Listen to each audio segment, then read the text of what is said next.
그래서 이번에는 이제 주부에 내일 출발하는 걸로 됐는데 제가 아직 그럴 나이가 아닌데 이렇게 좀 혼동을 합니다. 다음 주일날 오전에 출발하게 됩니다. 일정상.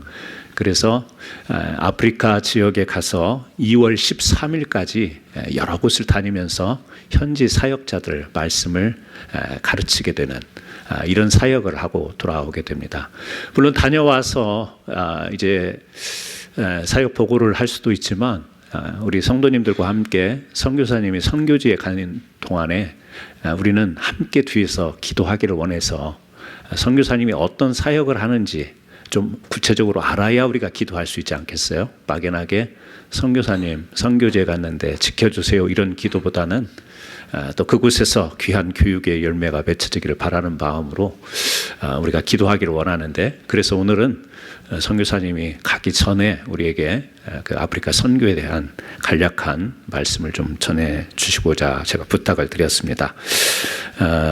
오늘 말씀을 통하여서 우리 마음속에 이렇게 좀 멀리 있는 선교지가 가깝게 느껴져서 그냥 막연한 기도가 구체적인 기도가 되는 귀한 은혜가 있기를 바랍니다. 우리 선교사님 나오실 때 제가 이런 거는 잘 안 해봤는데요. 우리 선교사님 나오실 때 엄지척을 하시면서 선교사님 짱 한번 해주시기 바랍니다. 나오시겠습니다. 엄지척 하시면서 선교사님 짱. 저도 하겠습니다. 여러분 짱. 잠시만요.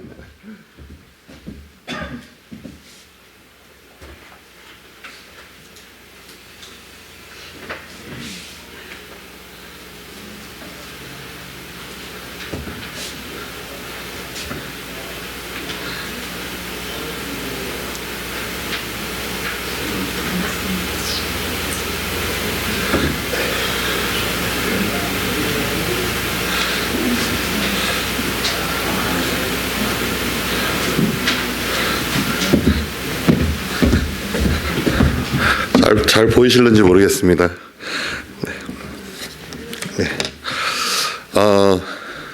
제 얘기를 조금 하면서 오늘 말씀을 시작하고 싶습니다. 저는 제가 중학교 1학년 때에 어떤 특별한 계기를 통해서 하나님께서 저를 선교사로 부르셨어요. 그 기회는 어떤 것이냐면, 저에게 시간이 많지 않기 때문에 빠르게 하겠습니다. 간략하게. 그때 제가 이제 교회 중등부 예배에 갔는데요. 그때 저희 교회 예배는 1부 예배가 있고 2부 공과가 있고 3부 특별 순서가 있었어요. 근데 그 주일에 3부 특별 순서 시간에 선교지에 대한 다큐멘터리 영화를 하나 보았습니다. 그 내용은 저는 잘 기억도 안 나고요. 거기가 어디였는지도 기억도 안 나요. 제가 기억이 나는 건 전체 내용과 마지막 장면, 요것만 기억이 납니다. 전체 내용도 그림은 기억이 안 나고 그냥 내용이 뭔지만 기억이 나는 거예요. 어느 지역에 있는 굉장히 깊은 밀림 속에 있는 한 부족이었어요. 거기가 뭐 아마존인지 아니면은 뭐 그 태평양에 있는 어떤 섬이었는지도 기억이 안 나고요. 아주 깊은 밀림이었는데 그 밀림 속에 한 부족이 살고 있었습니다. 그런데 그 부족에 추장이 있잖아요. 부족들은 추장을 중심으로 한 공동체이기 때문에 어느 날 그 추장이 밤에 꿈을 꿨는데 어떤 천사가 나타나서 그 꿈에서 이야기하는 거예요. 신전을 지어라. 내가 너에게 보여줄 그 모양으로 신전을 지어라.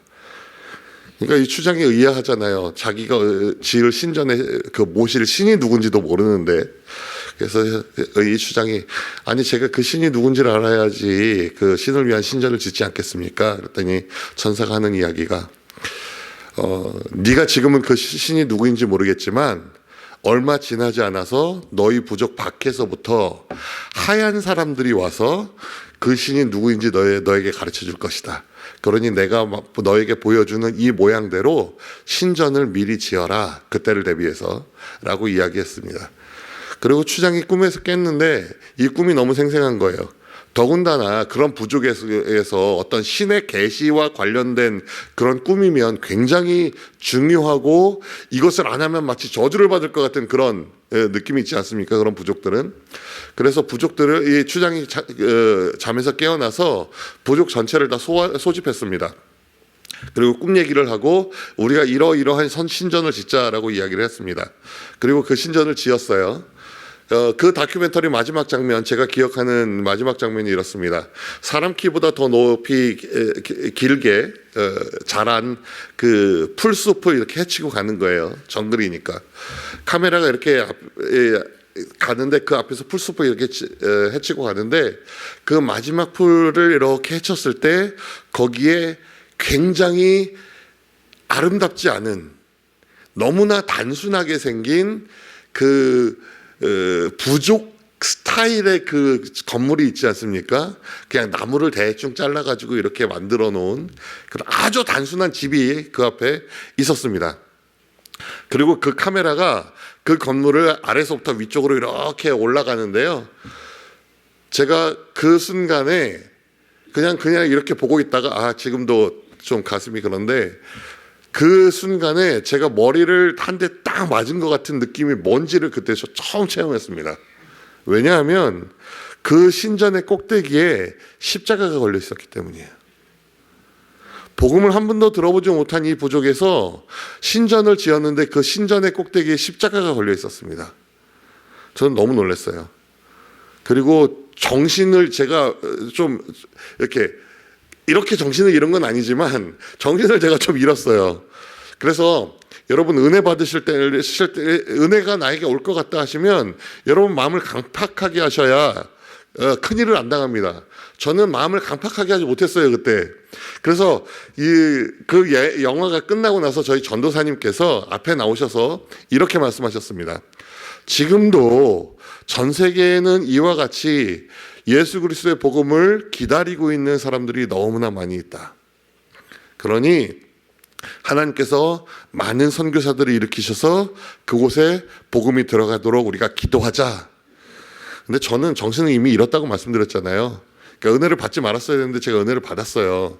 그리고 제가 기도를 하는데요. 저도 모르게 눈물을 펑펑 흘리면서 이렇게 제가 기도를 하는 거예요. 하나님, 제가 가겠습니다. 저를 보내주십시오. 중학교 1학년짜리가 그러고 있더라고요. 근데 이거는 진짜로 아무리 마음을 강팍하게 해도 이렇게 사람이 컨트롤할 수 있는 게 아니더라고요. 그러니까 하나님께서 여러분들을 부르실 때는 아무리 여러분들이 마음을 강팍하게 하시더라도 견딜 수 없습니다. 근데 제가 그렇게 하고 나서 2005년도에 제가 선교 훈련을 갔어요. 호주로 DTS라는 제자훈련 학교를 갔는데요. 이 제자훈련 학교는 아까 목사님께서 말씀해 주셨던 그 예수전도단이라는 단체에 들어가기 위해서 반드시 거쳐야 하는 훈련입니다. 그래서 그 제자훈련 학교에 들어가서 3개월 동안 그 강의를 듣고 3개월 동안은 전도 여행을 가서 강의 기간에 배운 것들을 실습하면서 어떻게 그 강의 기간에 배운 그 하나님이 내 하나님이신지를 경험하는 그런 시간입니다. 그런데 그 3개월 동안 저희가 이제 그 베트남과 중국을 갔었거든요. 근데 보통 한국 사람들이 그런 전도여행을 가면 영어를 말하는 사람들은 그 현장에 가도 언어가 다른 나라에 가더라도 젊은 사람들이 영어를 배우기 위해서 모여듭니다. 그냥 대학 캠퍼스에 가면 사람들이 모여들어요. 영어 하는 사람들이 오면. 그러니까 그 사람들이랑 친구도 되고 또 이렇게 관계도 맺고 그렇게 하면서 복음도 전할 수 있는 기회가 있는데 한국 사람들은 그렇지 않아요. 한국 사람들은 영어를 잘 못하잖아요. 아시다시피. 여기 있는 사람들은 또 다르지만. 그래서 이제 제가 이제 호주에서 훈련을 받았지만 한국 사람들이 모여있는 그런 훈련이었거든요. 그러니까 한국 사람들은, 한국말을 하는 한국 사람들은 주로 전도여행을 가면 어떤 일을 하냐면 선교사님들이 필요한 어떤 부분들이 있잖아요. 일손이 부족해서 차마 하지 못하는 부분. 예를 들면 컴퓨터 기술이 있는 사람들은 컴퓨터를 고쳐준다든가 혹은 뭐 고아원에 가서 아이들과 함께 놀아준다든가 아니면 농장에 가서 그 농사 일을 같이 도와준다든가 아니면 현지인들을 위해서 집을 지어준다든가 주로 이런 일들을 합니다. 그런데 저희 전도여행은 좀 달랐어요. 저는 이런 전도여행을 한 번도 들어본 적이 없는데 저희 전도여행은 아주 달랐습니다. 어땠냐면 저희는 현지인 목회자들을 모아놓고 강의를 했어요. 미니 DTS라고 하는데 저희가 배운 것들을 축약해서 일주일 동안 들은 것들을 3시간 반으로 축약해서 그걸 강의하는 거예요. 근데 여러분 생각해 보세요. 일주일 동안 오전에 강의를 듣거든요. 오전에 강의 듣고 오후에는 이제 뭐 워크듀티 같은 걸 하는데 오전에 강의를 한 일주일 동안 들으면 한 15시간 정도 듣습니다. 그걸 3시간 반으로 축약하는 거예요. 그런데 통역이 끼죠. 실제로 저희가 강의할 수 있는 것은 1시간 한 반 정도밖에 되지 않습니다. 그러니까 15시간짜리를 1시간 반으로 축약하면 그 내용이 어떻겠습니까? 진짜 그 강의는 별로 그렇게 들을 게 없었을 겁니다. 더군다나 사람들 앞에서 말해본 사람이 저희 팀 안에 몇 명 없었어요. 저는 이제 교회 전도사로 저하고 제 아내는 교회 전도사로 사역하고 있었기 때문에 그래도 좀 사람들 앞에서 말을 해본 경험이 있지만 다른 사람들은 그런 경험이 없는 거예요. 그러니까 강의한다는데 막 벌벌벌 떨고 이렇게 강의를 하니까 그 내용이 정말 어떻겠어요. 너무너무 형편이 없었던 거죠. 그런데요, 제가 그때 저희가 강의를 하면서 저희가 너무너무 은혜를 많이 받았어요. 왜냐하면 여러분 지금 앉으신 이 의자 너무 편하잖아요. 여러분이 앉으신 의자의 절반 높이에 위에 쿠션도 없이 나무로만 만든 한 8cm, 10cm나 될까요? 폭이? 거기 그런 의자에 이분들이 앉으셔가지고요. 아침 8시부터 밤 10시 반까지 강의를 들으시는데 저는 거기 5분도 못 앉아 있겠더라고요.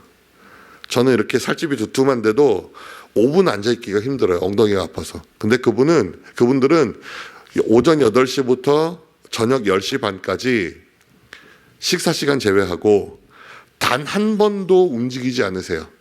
아유, 엉덩이 아프다. 뭐 이런 또 움직이지 않으세요. 그리고 그분들은 저희를 이 강의하는 동안 저희에게 눈을 똑바로 맞추든지 그렇지 않으면 기록하느라고 이 노트를 보든지 둘 중에 하나예요. 그러니까 제가 어떻게 느끼냐면 저희들이 강의하는 모든 것들을 이분들이 그냥 스펀지가 물 흡수하듯이 그냥 싹 다 흡수해버리는 그런 느낌이 드는 거예요. 저희가 강의를 마쳤습니다. 그리고 그날 밤이 되었는데 마지막 날 밤이 되었는데 그 다음 날 떠나야 되는 거죠. 그분들이 이제 머리 희끗희끗하신 그런 연로하신 목사님들이셨거든요. 그분들이 저희가 호주에서부터 팀이 와서 성경 얘기하고 하나님 얘기한다고 그 소문을 듣고 이야기를 듣고 다른 그 중국은 성이라고 하잖아요. 우리는 미국에서 스테이트라고 하는 그 다른 성에서부터 3박 4일씩 걸려서 버스 타고 기차 타고 오토바이 타고 거기까지 오신 거예요. 산골까지 3박 4일 걸려서 그분들이 저희 손을 쭉 잡고 눈물이 그렁그렁 해가지고 저는 아직도 그분들 그 눈을 잊지 못하겠어요. 그런 눈물이 가득한 그 눈을 하시고 저희 손을 꼭 잡으시면서 가야 돼? 네, 가야 됩니다. 조금 더 있어주면 안 돼? 우리가 더 듣고 싶은데 하나님에 대해서 하나님 말씀에 대해서 우리가 더 듣고 싶은데 우리는 지금까지 살면서 단 한 번도 이런 강의를 들어본 적이 없어요. 목사님이신데요. 평생을 신앙생활을 하시면서 단 한 번도 이런 강의를 들어본 적이 없다고 말씀하세요. 그 형편없는 강의를 들으시고 그러면서 조금 더 있어주면 안 돼? 우리 더 듣고 싶은데. 여러분 전도여행은 그게 짜여진 일정이 있잖아요. 그러니까 죄송합니다. 저희가 일정 때문에 가야만 됩니다. 근데 그분들은 결코 포기하지 않으십니다. 그럼 다시 올 거야? 언제 올 거야? 다시 오면 나 꼭 불러줘야 돼. 우리 내가 이거 너희들이 다시 오면 내가 너희들에게 다시 와서 이거 꼭 들을 테니까 제발 나를 꼭 불러줘 라고 신신당부하고 가셨어요.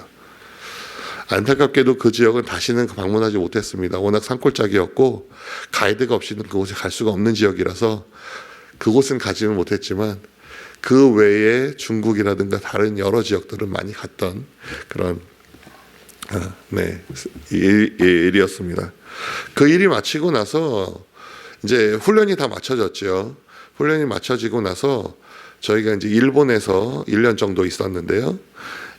하루는 그 표현이 맞는 것 같아요. 하나님께서 제 머리를 뚜껑을 이렇게 딱 여시고 그 옛날에 만화 영화에 마징가 제트 이런 거 있잖아요. 그레이트 마징가 이런 거. 그럼 여기 머리 뚜껑이 쫙 열리면서 여기 이제 조종사가 이렇게 딱 들어가지 않습니까? 그런 것처럼 제 머리에 뚜껑이 이렇게 쫙 여시고 생각을 막 부어 넣어 주시는 것 같은 느낌이 드는 거예요. 그러면서 그 일의 시작은 이렇습니다. 중국에서 만났던 그분들의 그 눈물 가득한 그 눈빛을 먼저 생각나게 해주시더니 그러면서 이 사역에 대한 생각들을 계속 부어주시는 거예요. 그래서 제가 그 생각들을 하다가 안 되겠다 싶어가지고 잊어버릴 것 같아서 제가 이제 컴퓨터에 기록하기 시작했는데 그 사역이 지금까지 계속해서 이어지고 있습니다. 무엇이냐면 아까 목사님 말씀해 주신 것처럼 지도자들을 계속해서 훈련하는 일입니다. 현장에 있는 지도자들은요, 물론 지금은 많은 신학교들이 생겨나고 있어요. 그래서 좋은 강의들도 많이 들을 수 있지만 현장에 있는 분들은 지금 중국과는 또 다르게 그 고등교육을 받지 못한 분들이 굉장히 많습니다. 지금 중국도 마찬가지로 소수민족은 그렇죠. 소수민족 사역하는 사람들은 그걸 다 반드시 유념해 두어야 돼요. 그래서 소수민족들도 마찬가지고요. 무슬림권도 마찬가지고요. 힌두권도 마찬가지고 그리스도인들은 교육을 받을 기회를 거의 갖지 못합니다. 그러니까 교육을 아예 받지 못하든가 혹은 교육을 받더라도 뭐 초등학교 졸업, 중학교 중퇴 이 정도의 교육을 받으신 분들이에요. 여러분 그분들에게 히브리어 헬라어를 가르치신다면 이해를 할까요? 이해하지 못합니다. 그런데 현장에 있는 신학교들은 대부분 그런 커리큘럼들을 가지고 있어요. 저는 그분들을 비판하지는 않습니다. 왜냐하면 그분들은 또 그분들 나름대로의 타겟이 있고 고등교육을 받은 분들, 특히 중국 같은 경우에는 지금 대학을 졸업하고 대학원을 졸업한 사람들이 많이 그리스도인들이 되고 있거든요. 그래서 그러한 신학교들이 반드시 필요한데 그럼에도 불구하고 그런 고등교육을 받지 못하신 분들은 그런 교육을 이해하지 못합니다. 제가 2012년에 IT에 갔는데요. IT 너무너무 가난한 나라잖아요. 교육도 그렇게 많이 받지 못하는 그런 나라잖아요. 신학교가 1년짜리 신학교입니다. 한 주에 3시간 반 강의예요. 한 주에 3시간 반 강의하면서 방학하고 이렇게 하면 실제로 강의를 들을 수 있는 날은 약 40주 정도 될 겁니다. 3시간 반씩 40번. 근데 거기에 히브리어, 헬라어, 무슨 조직신앙, 이 모든 그 프로그램들이 다 들어가 있어요. 그러니까 저는 이해가 안 되는 거죠. 왜냐하면 히브리어를 공부하는데 2주 공부해요. 7시간. 헬라어 공부하는데 2주 공부합니다. 7시간. 저는 이게 무슨 소용이 있나라는 생각이 드는 거예요. 그러면서 하나님, 이들에게 필요한 게 도대체 뭡니까? 라고 기도하면서 저희들이 계속해서 준비하고 계속해서 해 나간 사역이 바로 지금부터 소개해드릴 이 사역입니다. 저는 이제 목사님 말씀해 주신 것처럼 다음 주 주일날 출발해서 2월 23일까지 아프리카의 세 나라를 가게 됩니다. 탄자니아와 우간다와 그 다음에 마다가스카르라는 이 세 지역을 가게 되고요. 탄자니아라는 이 나라는 죄송합니다. 제가 저 마이크를 좀 쓰겠습니다.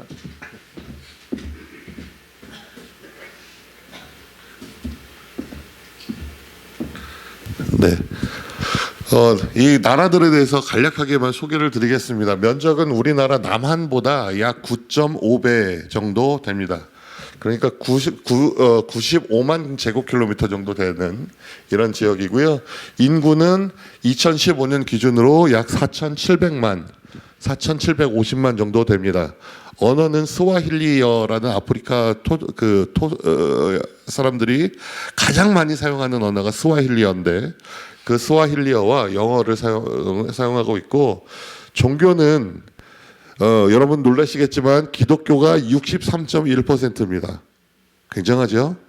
한국도 지금은 뭐 18%, 17%, 한 15%라고 이야기를 하는데 기독교가 63.1%입니다.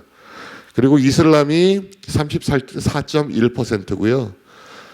경제를 보시면 굉장히 가난한 나라죠. 1인당 1,351달러가 GDP로 잡혀 있습니다. 아이고, 아이고, 왜 이래? 네, 우간다입니다. 우간다는 우리나라보다 약 2.5배 정도 되는 23만 6천 제곱킬로미터 정도 되고요. 2022년 기준으로 인구는 4,850만 정도 됩니다. 언어는 마찬가지로 스와힐리어와 영어를 사용하고 있고, 이 지역도 기독교가 84.4%나 되는 지역입니다. 그 중에서 이제 가톨릭이 40% 정도 되고요. 영국 성공회가 32%, 그리고 기타 개신교회와 보통 선교 이 통계를 낼 때는 보통은 이제 제7일 안식교도 이 통계 안에 넣습니다. 그것까지 포함해서 기독교 개신교가 13.1%입니다. 물론 여기에는 제7 안식교뿐만 아니라 지금 우간다에도 한국의 이단들이 많이 들어가 있거든요. 예를 들면 구원파라든가 그런 것까지 다 통계로 잡혀 있는 것입니다. 여기에 이슬람이 13.7%고요. 이 우간다는 GDP는 훨씬 낮습니다. 1인당 1년에 1,000불이 되지 않아요. 915달러입니다. 아유. 네. 자, 마다가스카르입니다. 면적이 59만 정도 되니까 한국의 6배 정도 되죠. 인구는 2022년 기준으로 3천만 정도 되고요. 여기 언어는 말라가시어라는 언어를 사용하고 프랑스어로 또 공용어로 사용하고 있습니다. 여기 마다가스카르는 아프리카 대륙에서 떨어져 있는 섬 나라예요. 기독교가 84.7%고요. 그중에 개신교가 45.8% 정도 되고, 가톨릭이 38.1%, 기타가 이제 0.8%고요. 여기는 무교, 토착신앙, 이슬람 이런 것들을 합쳐서 한 15% 정도 되고 있습니다. 여기 GDP는 529달러입니다. 제가 이 세 군데를 말씀을 드렸는데요. 여러분께서 좀 네, 요 세 군데입니다. 탄자니아는 이곳에 있고요. 자, 위치를 보시면 되겠습니다. 네, 자, 이런 지역들에 가는데요. 제가 지금 말씀드린 것들을 들으시면서 여러분들은 아마 좀 이해하실 수 있을 것 같습니다. 왜냐하면 왜 인구의 절반이, 또 어떤 지역은 인구의 80%가 넘는 그런 지역을 선교지라고 말하면서 그곳에 가는가? 아프리카에 있는 다른 지역들은 기독교인이 거의 없는 지역들도 많은데 왜 하필 기독교인이 그렇게 많은 지역들을 가는가 하는 것이죠. 자, 거기에서 제가 4가지로 말씀을 드리려고 합니다. 첫 번째, CPM과 지도자 훈련이라고 되어 있는데요. CPM이라고 하는 것은 Church Planting Movement를 말합니다. 교회 개척 운동이라는 것이에요. 이 교회 개척 운동이라는 것은 보통 한국 선교사들이 그 지역에 가서 오랫동안 거주하고 전도하면서 사람들을 많이 모으고 이렇게 좋은 예배당을 짓고 함께 모여서 예배드리는 그런 것을 말하지 않습니다. Church Planting Movement라는 것은 사도행전적인 그 방법으로 그 교회를 개척해 나가는 것을 말하고 있습니다. 그러니까 이 사람들은 지역에 가면 지역에 가서 복음을 전해요. 한 사람을 두 사람을 어떤 교회로 모이기 시작합니다. 그러고 있다가 2가지로 이제 교회가 분립이 되는데요. 첫 번째, 인원이 한 집안에 모이지 못할 정도로 많아진다. 그러면 더 큰 장소를 얻는 것이 아니라 이 교회를 분리해서 한 팀은 다른 곳에 다른 사람의 집에 모여서 거기에서 새롭게 교회를 시작하도록 합니다. 이게 첫 번째로 교회를 분립하는 방법이고요. 2번째 방법은 이 교회에 나온 그 성도들 가운데 이분이 이제 복음에 대해서 믿음을 가지고 변화를 받고 이곳에 온 분이잖아요. 이 복음을 들어보니까 복음이 너무 좋은 거예요. 그래서 이분이 마음속에 이렇게 생각합니다. 야, 나도 내 부모가 있고 내 가족이 있는 내 고향에 돌아가서 그들에게 복음을 전하고 교회를 시작해야 되겠다. 그렇게 해서 교회에 나온 성도들 중에 그렇게 자기의 고향으로 돌아가서 혹은 이웃 마을에 가서 그 동일한 방법으로 교회를 개척하는 것, 이 2가지 방법이 있습니다. 이렇게 되다 보니까 교회 개척 운동은 굉장히 빠르게 교회를 개척합니다. 정말 많이 교회 개척을 하시는 분들은요, 3개월에 600개가 넘는 교회를 개척하기도 해요. 왜냐하면 교회를 본인이 가면서 계속해서 개척하고 다니는 것이 아니라 교회 안에 있는 교인들이 서로 나가서 교회를 계속해서 개척하기 때문입니다. 여러분, 제가 한 달에 하나의 교회를 개척한다고 가정해 보겠습니다. 1년에 제가 몇 개의 교회나 개척할 수 있을까요? 12개밖에 하지 못해요. 그런데 저도 한 달에 하나씩 교회를 개척하지만 제가 전도한 사람들, 한 달에 한 명을 전도한다고 했을 때 이 사람들이 함께 교회를 개척한다면 몇 개가 될 수 있을까요? 제가 첫 번째 달에는 하나를 개척하겠죠. 두 번째 달에는 그 중에 한 명이 또 나가서 개척하고 저도 나가서 개척하겠죠. 그럼 교회가 두 번째 달에는 4개가 되는 거예요. 3개가 되는 거죠. 그 다음에는요, 5개가 되고요. 그 다음에는 4, 2, 8, 9개가 되고요. 그 다음에는 16개가 되고 계속해서 교회 수가 배로 늘어나는 거예요. 이게 바로 CPM, 교회 개척 운동을 하시는 분들이 어떻게 교회를 빠르게 개척해 나가는가 하는 것입니다. 그리고 여기 지도자 훈련이 있잖아요. 교회 개척하시는 분들은 교회를 개척해 나가는 데에 포커스가 있어요. 그리고 지도자는 성령께서 도와주시기 때문에 그 성령을 의지하고 그냥 계속해서 개척해 나가는 거예요. 그런데 문제가 있습니다. 여러분 예수님 믿으시죠? 여러분 성경 읽으시죠? 성경 말씀이 그렇게 잘 이해가 되시던가요? 어떤 사람들 그렇게 말하는 분들 계시잖아요. 성경은 공부하는 책이 아니야. 기도하고 읽으면 성령께서 알게 해주시는 책이야. 그러니까 절대로 공부하면 안 돼 라고 말씀하시는 분 계십니다. 여러분 그렇게 이해가 되시던가요? 여러분 이단의 얘기를 들으면 그게 잘 분별이 되시던가요? 이단의 이야기를 들으면 분별하기가 굉장히 어렵습니다. 여러분 이단들이 어떻게 꼬이는지 아세요? 저는요 중국에서 이런 얘기를 들어본 적이 있어요. 다윗이 하나님이다. 다윗이 하나님이다. 이런 얘기 들어보신 적 있으신가요? 이런 얘기 들으시면 여러분 어떻게 반응하시겠습니까? 우리는 이미 알잖아요. 근데 여러분들이 성경을 잘 모르고 이제 막 믿기 시작했다면 그 이야기에 귀를 기울이지 않겠습니까?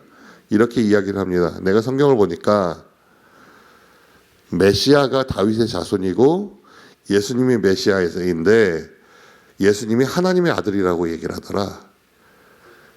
그러니까 예수님이 메시아고 다윗의 자손이고 하나님의 아들이면 3단 논법에 의해서 다윗이 하나님이 되어야 되는 거 아니냐, 이런 이야기를 들은 적이 있습니다. 하나를 예로 들었지만 저는 이런 이야기들을 너무너무 많이 들었어요. 너무너무 많이 들었습니다. IT에서는요, 여기 한 50명 정도 되는 목사님들이 모이셨는데, 다시 말씀드려요. 목사님들이 모이셨는데, 그 중에 한 분이 질문하십니다. 일부 다처제가 성경적입니까? 목사님들이. 제가 너무 놀랐어요. 그래서 제가 대답하지 않고 오히려 반대로 물어봤어요. 자, 여기 지금 이렇게 질문이 들어왔는데 여러분들은 어떻게 생각하세요? 다시 말씀드립니다. 모두 다 목사님입니다. 웅성웅성 하기 시작하더니 한쪽에서는 뭐 그게 성경적이라고 말하고 한쪽에서는 성경적이 않다고 말하고 막 목소리가 점점 커지는 거예요. 그러더니 두 부류로 딱 나눠져 가지고요. 그래서 한쪽은 이게 성경적이다, 다른 한쪽은 성경적이지 않다라고 말합니다. 그래서 제가 진정시켰습니다. 싸움 날 것 같아서. 네, 알겠습니다. 그리고 물어봤어요. 여러분들은 이것이 성경적이라고 말했는데 왜 성경적이라고 생각하나요? 내가 성경을 보니까 하나님의 사람이라고 말하는 아브라함도 그렇고 가장 위대한 왕이라고 하는 내 앞에서 완전한 자라고 말하는 그 다윗도 그렇고 성경에 나오는 그 하나님의 사람들이라고 하는 사람들이 다들 아내를 열어두었다는 거예요. 맞죠? 구약에 보면 다들 그렇게 아내들을 열어두었잖아요. 그러니까 그런데 하나님께서 거기에 대해서 단 한 번도 책망하지 않으셨다는 거예요. 이해가 되시나요? 네, 이해됩니다. 좋아요. 그래서 제가 이쪽에서 물어봤어요. 여러분은 왜 성경적이지 않다고 생각하시나요? 뭐라고 대답했을까요? 지금 여러분의 반응과 똑같았습니다. 어느 누구도 입을 떼서 그 이유를 말하시는 분이 없어요. 목사님이신데. 그러니까 이분들이 이게 성경적이지 않은 것 같아요. 그런데 왜 성경적이지 않은지를 모르는 거예요. 여러분, 이분들은 이단이 아니라 모르는 분들이지만 이단들이 이렇습니다. 이단들이 이야기를 해요. 그럴듯합니다. 그리고 그것을 분별하지 못해요. 그런데 이러한 지역들의 아프리카뿐만이 아니죠. 전 세계에 이단들이 너무너무 많아요. 너무너무 많아요. 심지어 이 아프리카 꼴짜기에도 한국 이단들도 들어가 있습니다. 한국 이단들이. 그래서 그 사람들이 가서 뭐라고 얘기하는지 아십니까? 로마서 8장 1절 말씀을 꺼내드는 거예요. 그런즉 누구든지 그리스도 안에 있으면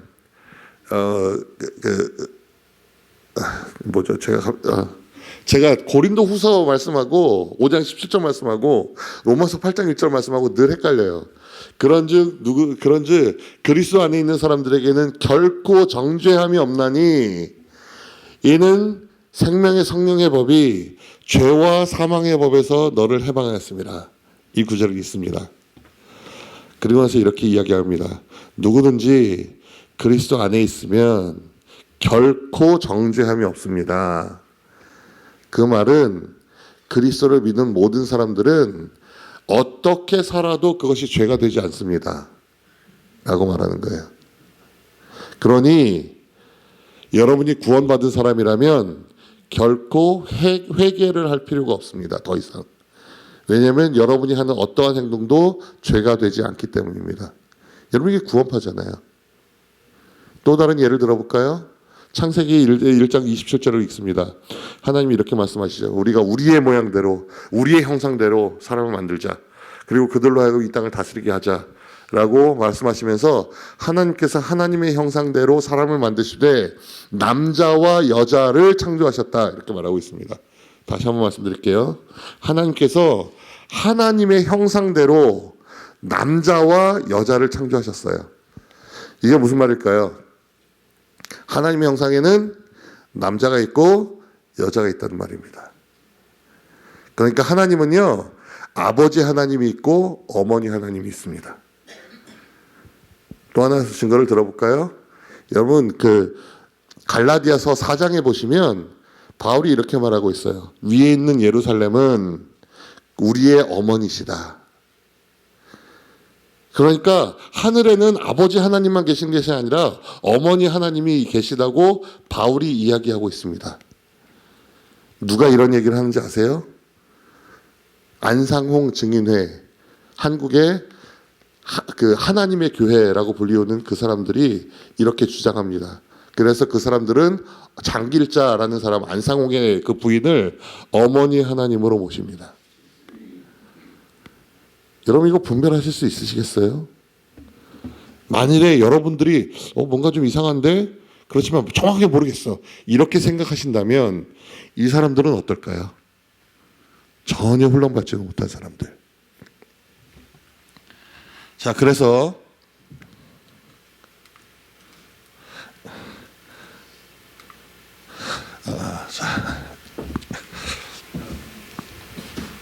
아이고, 왜? 네. 자, 마태복음 28장 19절입니다. 그러므로 너희는 가서 모든 족속으로 제자를 삼아 아버지와 아들과 성령의 이름으로 세례를 주고 내가 너희에게 분부한 모든 것을 가르쳐 지키게 하라 라는 말씀이죠. 이건 예수님께서 이 세상에서의 모든 사역들, 십자가 사역까지, 모든 구원 사역까지 마치시고 하나님 나라께로 올라가시기 직전에 하신 예수님의 유언의 말씀이죠. 여러분이 유언을 한다면 여러분 무슨 말을 유언하겠습니까? 내가 뭐가 먹고 싶었는데 못 먹었다, 이렇게 하고 죽으시겠습니까? 정말로 마지막에 가장 중요한, 내가 내 자녀에게 남겨야 할 마지막 가장 중요한 그 이야기를 하고 돌아가시지 않으시겠습니까? 예수님도 그러니까 가장 중요한 말씀을 하셨겠죠. 바로 이 말씀입니다. 그런데 우리말에는요, 가서 제자를 삼고 세례를 주고 가르쳐 지키게 하라, 동사가 4개가 나오잖아요. 그런데 헬라어는 그렇지 않아요. 헬라어는 어떻게 되어 있느냐? 얘가 왜 말을 안 들을까요? 네. 자, 가서 세례를 주고 가르쳐라. 이것은 분사의 형태로 되어 있습니다. 여러분 이제 영어를 다 아시니까 분사가 뭔지 아시잖아요. 우리말에는 분사가 없지만. 그래서 헬라어에는 가다, go가 아니라 going으로 되어 있습니다. 물론 영어 성경에는 go로 되어 있지만 헬라어 문법에서는 going으로 되어 있어요. 세례를 주고 baptizing으로 되어 있고요. 가르쳐라, teaching으로 되어 있습니다. 그러니까 이것들은 주동사가 아닌 거예요. 주동사가 다 이 문장에 단 하나가 있습니다. 4개가 아니라. 그게 뭐냐? 바로 제자를 삼는 것이에요. 네, 제자를 삼는 것입니다. 그래서 이것은 making이 아니라 make disciples라고 되어 있습니다. 말씀드린 것처럼 이 CPM에서는 그들이 포커스를 하는 것이 바로 아버지와 아들과 성령의 이름으로 세례를 주는 거예요. 교회를 개척하는 것입니다. 그리고 저희는 이 세례를 받은 개척된 교회의 지도자들에게 그들에게 예수님께서 분부한 모든 것을 가르쳐 지키게 하는 그 사역들을 저희가 하고 있는 것이고요. 이 모든 것들을 통해서 우리가 함께 궁극적으로 하는 것이 무엇이냐? 바로 제자를 삼는 것입니다. 그러니까 예수님께서 이 말씀을 하신 그 포커스는 바로 제자를 삼는 것이라는 거죠. 야트. 제가 이쪽에 가서 해야 될 것 같습니다. 네. 자, 그래서 두 번째는 이제 신학교 문제입니다. 말씀드렸던 것처럼 신학교에서 커리큘럼 자체가 분들이 잘 이해하지 못하는 그런 커리큘럼으로 된 것들이 많이 있어요. 그런데 저희는 이 분들에게 가장 중요한 게 무엇인가를 기도하면서 고민하다가 저희는 성경을 해석할 수 있는 능력, 하나님의 말씀을 바르게 이해할 수 있는 능력을 길러주는 것이 그들에게 가장 시급하고 중요한 일이다라고 결론을 내리고 그래서 그 일을 지금 하고 있습니다. 그러니까 모든 신학들을 다, 저희도 신학을 조금 가르치긴 하거든요. 그런데 모든 신학들을 다 가르치진 않아요. 저희의 포커스는 철저하게 하나님의 말씀을 제대로 읽고 제대로 이해하는 능력을 기르는 것입니다. 세 번째는 아까 말씀드렸던 것처럼 이단의 문제들이에요. 우간다에서 가장 큰 이단은 한국의 구원파입니다. 놀랍죠? 아프리카 꼴짝이 아프리카 한 중앙에 있는 이 조그만 나라에 물론 한국보다 크긴 하지만 이곳의 구원파가 가장 큰 이단이에요. 우간다 대통령과 구원파의 박옥수 목사라고 말하기 좀 그렇죠. 그 양반이 굉장히 친한 친구예요. 벌써 4번이나 같이 만나고요. 우간다의 교육에 대해서 함께 이야기한 사이입니다. 그러니까 이단들이 이곳에 가서 굉장히 많은 사람들을 꼬이고 있어요. 그 사람들이 성경을 제대로 해석하고 제대로 이해하지 못한다면 이 나라, 이 기독교인들이 뭐 50%가 넘고 80%가 넘는 이 지역들이 전체가 다 이란의 손에 넘어갈 수 있습니다. 그 1990년대 중반에 아프리카 제가 어떤 나라였는지 기억이 나지 않는데요. 그곳에 있는 선교사들이 1년 동안 열심히 그곳에 가서 1년 동안 열심히 사역을 해서 그곳에 교회를 개척했습니다. 그런데 정부가 바뀌면서 모든 선교사들이 추방을 당하게 됐어요. 그래서 추방을 당했다가 거기 그 안에서 이제 새롭게 어떤 그 레볼루션 일어나면서 정권이 새롭게 바뀌게 되고 선교사들이 다시 들어갈 수 있게 되었습니다. 1년 후에요. 1년 후에 그 사람들이 들어가서 야 우리가 개척한 교회가 얼마나 든든하게 서 있나 이 고난을 어떻게 잘 견뎠나 우리가 한번 보자 들어갔습니다. 웬걸요? 교회가 아무도 없어요. 교회를 찾아볼 수가 없어요. 그 흔적을. 왜 그럴까요? 지도자가 없기 때문입니다. 한국 선교사들은 한국에 온 선교사들은요 100여 년 전에 한국에 온 선교사들은 그 한국의 복음을 전하기 시작하면서 가장 먼저 한 일이 뭔지 아십니까? 신학을 가르친 거예요. 신학교를. 그래서 평양에 신학교를 세우고 그곳에서 많은 그 목회자들을 배출했습니다. 우리가 너무나 잘 아는 길선주 목사님을 비롯해서 수많은 한국인 그 목회자들이 양성이 됐어요. 그래서 일제시대의 그 선교사들이 일본 제국에 의해서 모두 다 쫓겨났지만 그 35년이라는 어두운 긴 세월 동안 한국 교회가 무너지지 않을 수 있었던 그 이유가 무엇이냐? 한국인들을 목회자로 세웠기 때문입니다. 지금 우리가 이 일을 해야만 하는 것이에요. 마지막으로 이슬람 선교의 열쇠가 되기 때문입니다. 이 아프리카는요. 아프리카는 이렇게 국경이 나눠져 있는 나라예요. 분명한 나라임에도 불구하고 어떻게 보면 하나의 거대한 부족 연맹체와 같은 그러한 느낌을 제가 좀 받았거든요. 그러니까 이 다른 나라에 있는 사람들도 이웃 나라에 쉽게 가서 복음을 전할 수 있는, 물론 국경을 통과하는 데에 필요한 그런 것들이 있지만 그렇게 쉽게 갈 수 있는 그런 내용들이 있더라고요. 그리고 자, 죄송해요. 이게 잘 네.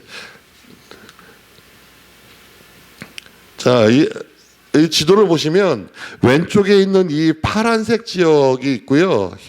아무 색깔이 없는 지역이 있고, 요 중간에 보시면 마치 와플처럼 이렇게 빗금으로 쳐진 지역이 있습니다. 이 초록색 지역은 이슬람이 주류를 이루는 그 지역들입니다. 90%가 넘는 지역들이에요. 거의 100% 가까이 되는. 그리고 이 초록색 요렇게 와플처럼 이렇게 되어 있는 이 지역들은 이슬람이 주류는 아니지만 거기에 소수민족으로 살아남아 있고요. 이슬람이 그렇게 소수민족으로 남아 있는다 하더라도 그들의 강력한 이유는 그곳에 근본주의자, 무슬림 근본주의자들이 있고 그들이 테러를 계속해서 자행하고 있기 때문입니다. 우간다에 그렇게 80%가 넘는 기독교인이 있지만 우간다 안에서 계속해서 무슬림들이 테러를 일으키고 사람들을 잡아가고 교회를 공격해서 교회를 무너뜨리고 불사르고 하는 일들이 계속해서 일어나고 있고요. 탄자니아도 마찬가지입니다. 이 오른쪽 보시면 이 위에 the Salafi Jihad Movement in Africa May 2021이라고 되어 있는데요. 이 살라피라고 하는 이것은 무슬림들 중에서도 특별히 수니파라고 하는 그 종파의 사람들입니다. 그 안에 있는 또 하나의 그 소수 종파가 그 살라피라고 하는데, 수니파는요 이란이라든가 지금 팔레스틴이라든가 헤스볼라라든가 지금 한참 뉴스로 많이 나오는 그런 그 무슬림 종파들이 바로 그 수니파입니다. 지하디라고 하는 것은 여러분 지하드라는 말 들어보셨잖아요. 그러니까 이슬람들이 말하는 성전입니다. 거룩한 전쟁. 이 전쟁을 통해서 전 세계를 이슬람화 시키려고 하는 것이 바로 이 사람들의 가지고 있는 전략이고요. 이 사람들이 대표적으로 누구냐? IS라든가 혹은 나이지리아에 있는 보코하람이라든가 이런 사람들이 가지고 있는 기본 정신 전략이 바로 이 살라피 지하디입니다. 이 살라피 지하드 무브먼트가 아프리카 전역에서 지금 이렇게 계속되고 있는데요. 보시는 것처럼 이 탄자니아, 여기는 회색으로 되어 있습니다. 검정색은 아니지만 그러니까 여기서 보시면 테러리스트 어택 셀스, 여기 계속해서 테러리스트들이 어택하고 있다는 것이고요. 우간다는 여기서 이제 빗금이 쳐져 있잖아요. 여기 보시면 이것도 적어도 그들이 위험에 노출되어 있다라고 하는 것입니다. 제가 이번에 콩고를 가기로 되어 있었다가 비자 문제라든가 여러 가지 문제로 가지 못하게 되어 있는데, 이 콩고 같은 경우에는 굉장히 위험한 지금도 그런 지역이고요. 다행히 마다가스카르는 무슬림의 지역이 소수가 있기는 하지만 그래도 이곳은 아직은 괜찮은 그런 지역들입니다. 이 사람들이 훈련을 받으면 어디로 가느냐? 바로 위에 있는 남수단. 이 남수단은 예전에는 전체 수단이었지만 이 수단이 북쪽은 무슬림 지역이고 남쪽은 기독교 지역이거든요. 그러니까 북쪽에 있는 그 무슬림 지역에서 계속해서 남쪽을 침공하면서 교회를 불사르고 박해하고 이런 일들이 계속해서 일어났습니다. 그래서 이 남수단이 결국은 독립을 선포하고 독립이 됐어요, 지금은. 그래서 이 우간다라든가 탄자니아라든가 케냐라든가 이런 곳에서 계속해서 사람들이 이 지역들을, 콩고도 그렇고요, 이 남수단, 수단, 이디오피아, 또 이 소말리아 이쪽들을 다니면서 계속해서 목회자들을 돕고 그곳에 복음을 전하고 무슬림들을 향해서 그 선교하고 있는 사람들이 굉장히 많아요. 그들이 어디서 가느냐? 바로 이렇게 우간다라든가 탄자니아라든가 말씀드린 것처럼 케냐라든가 이런 곳에 있는 그리스도인들이 그곳에 계속해서 복음을 전하고 있습니다. 그러니까 외국인들은 그곳에 가면은 바로 표가 나잖아요. 근데 그 사람들은 비슷비슷하게 생겼기 때문에 그렇게 많이 표가 안 나거든요. 그러니까 저희가 가는 것보다는 그 사람들이 가는 것이 상대적으로 안전하다라는 것입니다. 그래서 저희가 이제 주로 이쪽 지역에 가서 이들을 훈련시켜서 다른 지역으로 보내는 일들을 하고 있습니다. 오늘 본문 말씀입니다. 또 내가 많은 증인 앞에서 내게 들은 바를 충성된 사람들에게 부탁하라. 그들이 또 다른 사람들을 가르칠 수 있으리라. 디모데후서는 바울이 두 번째로 잡혀서 로마에 있는 지하 감옥에서 이제 죽음을 기다리는 상황 가운데 마지막으로 디모데에게 남긴 편지가 바로 디모데후서입니다. 그러니까 사도 바울의 유언과 같은 그 편지가 바로 디모데후서인데요. 2장 2절에 이렇게 말씀하고 있습니다. 그런데 여기 보시면 바울이요 디모데를 가르쳤습니다. 많은 증인들 앞에서. 그리고 이 디모데에게 충성된 사람들에게 건전지가 다 된다 봅니다. 네. 충성된 사람들에게 이 말씀, 자기가 배우고 들은 것들을 가르치라고, 부탁하라고 말합니다. 그러면 이 사람들이 더 많은 사람들을 가르칠 수 있을 것이고, 이 사람들은 또 더 많은 사람들을 가르칠 수 있게 됩니다. 그리고 이것이 계속되면서 이러한 방법을 통해서 여러분과 저에게 복음이 도달했고, 여러분과 저에게 이 말씀이 가르쳐졌습니다. 저희는 이 일을 계속 아프리카에서 또 많은 아시아 국가에서 또 모든 열방 가운데서 보고 싶은 것입니다. 계속해서 이렇게 지도자들을 세워져가고 그 지도자들을 통해서 다른 사람들이 훈련되어 가는 것들, 그렇게 계속해서 지도자들이 훈련되어 가면서 그 사람들을 통해서 교회들이 더욱더 강건해지고 교회들이 더 많이 개척이 되고 더 많이 그 예수 그리스도의 복음과 그 말씀이 그 땅 가운데 기준으로 세워지고 흥왕케 되는 것을 보기를 원하는 것입니다. 그래서 네, 저희가 이제 여러 가지 이것을 하기 위해서 여러 가지 툴이 있는데요. 이런 것들은 그냥 구체적으로 말씀드릴 수는 없지만 기초 과정부터 고급 과정까지 여러 가지가 있는데요. 지금 저희가 가지고 있는 것 중에 이제 가장 쉬운 기초 과정입니다. 시간이 많이 갔는데 제가 빠르게 말씀을 드리도록 하겠습니다. 네, 이번에는 저희가 아주 기초 과정을 하려고 하는 거예요. 그래서 Q&A IBS라는 것인데요. 이런 여러분들도 다 하실 수 있는 겁니다. 질문과 답을 통해서 성경을 읽고 해석하고 적용할 수 있도록 돕는 그런 방법이에요. 그래서 이것은 7가지가 구성이 되어 있는데 기도를 하고 본문을 읽고 본문을 관찰한 다음에 그것을 해석하기 위한 본문의 배경을 찾아보고 그 본문의 배경에 근거로 해서 본문을 해석하고 그 가운데 성경적 진리를 찾은 후에 그것을 자신의 삶에 실제적으로 적용하는 그런 것이고요. 여기에는 4개의 과정으로 이루어져 있는데 기초과정, 성장과정, 소그룹 인도과정, 강사과정 이 4가지가 있고요. 제가 이번에 가서는 기초과정을 하고 그분들이 잘 따라온다면 성장 과정까지 제가 하고 돌아오려고 생각하고 있습니다. 그래서 여기 일정은 이렇게 있습니다. 그래서 총 7개 지역이고요. 네. 그 중에서 6개 지역에서는 이 목회자들을 대상으로 하는 그 세미나를 하게 될 것이고, 그 다음에 마지막 2주는 마다가스카르에 있는 예수전도는 베이스에 성경 학교가 있어요. 거기에 이제 젊은 사람들이 와서 성경을 지금 계속해서 연구하고 있는 성경 학교가 있습니다. 그래서 그곳에서 이렇게 5권의 책을 강의를 하고 오게 될 것입니다. 자, 마지막으로 여러분께 기도 제목을 말씀드리고요. 너무 제가 시간을 많이 써서 죄송합니다. 제가 25분 받았는데 45분을 쓴 것 같아요. 죄송합니다.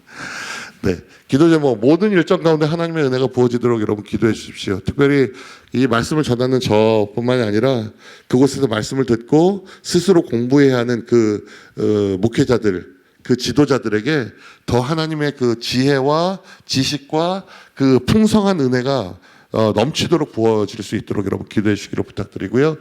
이번에 단 한 번 가는 이벤트가 아니라 이거 장기적으로 이번에 가서 그 책임자와 함께 이야기를 하면서 어떻게 이것을 계속해서 이어 나갈 수 있는지를 이야기하려고 하거든요. 그래서 일회성 이벤트가 아니라 장기적인 사역으로 이루어질 수 있도록 그 계획이 세워지도록 기도해 주십시오. 또 아까 보셨던 것처럼 굉장히 가난한 지역들이에요. 굉장히 가난한 지역이라서 이 가난한 지역의 사람들을 먹이고 재우고 그 강의하는 그런 곳들을 이렇게 공급하는 일에 차질이 없도록 여러분 기도해 주시고요. 제가 이곳에 가는데 한 번에 표를 다 끊지를 못했어요. 한 번에 끊지는 못하고 여기서부터 로마까지 가는 표를 따로 끊고 로마에서 아프리카로 들어가는 표를 따로 끊었습니다. 그러니까 표를 2개로 따로 끊었어요. 그 이유는 여기서 직접 전체를 하나로 도는 것보다 이렇게 따로 끊으면 한 1,000불, 1,200불 정도가 세이브가 되더라고요. 그래서 이렇게 따로 끊었는데 문제가 뭐냐? 만약에 여기서 가는 표가 로마까지 가는 비행기가 연착이 되거나 취소가 되거나 그러면 저는 아프리카로 가는 비행기를 놓칩니다. 반대로 마지막 마다가스카르에서 로마로 가는 비행기가 연착이 되거나 취소가 되면 저는 로마에서 집에로 올 방법이 없습니다. 그래서 이 일정들이 연결편이 지연되거나 취소되지 않도록 위해서 기도해 주시고요. 여러분 아시는 것처럼 아프리카에 그 토착병들이 많잖아요. 그래서 뭐 황열, 옐로 피버라든가 뭐 이런 것들은 리ኳ어먼트이기 때문에 제가 주사를 맞았지만 이번에 말라리아 같은 경우는 아마 그곳에서 약을 구할 수 있을지 잘 모르겠는데 어쨌든 이런 풍토병의 그 모든 질병의 위험으로부터 좀 이렇게 하나님께서 보호해 주시도록 위해서 기도해 주기를 부탁을 드립니다. 네, 긴 시간 너무 들어주셔서 너무 감사하고요. 너무 늦게 해서 죄송합니다. 감사합니다.